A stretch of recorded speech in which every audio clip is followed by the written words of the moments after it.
বাবা।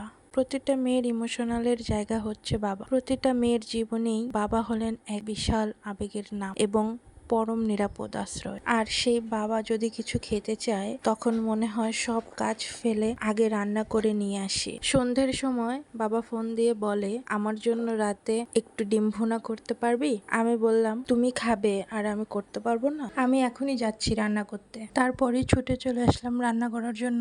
ডিম ভুনা খুবই সহজ রেসিপি, তাই আর বললাম না। চলেন রান্না করতে করতে ছোটবেলার কিছু কথা শুনি। ছোটবেলার কথা যতটুকু মনে পড়ে, বাবাকে শুক্রবার ছাড়া কখনো পাইনি সেভাবে। ওই শুক্রবার সকালে ঘুম ভেঙে দেখতাম বাবা মাথার কাছে বসে আছে, দোকানে যাবার জন্য রেডি হয়ে। সব সময়ই আমার পছন্দের কিছু না কিছু ওই দিন নিয়ে আসতো বাবা। একবার একটা চিরুনির সেট নিয়ে আসছিল। কিছুদিন আগে একটা দোকানে বেগুনি রঙের একটা চিরুনির সেট দেখেছিলাম। বাবা কি করে বুঝলো আমার ওইটা খুব পছন্দ হয়েছিল ওই দিন? সেদিন ঘুম থেকে উঠে কত যে খুশি হয়েছিলাম। বাবারা বোধহয় এরকমই হয়, না বলা কথাগুলো শুনতে পেয়ে যায় নিজে থেকে। তখন মনে মনে ভাবতাম, বাবা কেন আমার মাথার কাছে বসে থাকে, কি দেখে তাকিয়ে তাকিয়ে।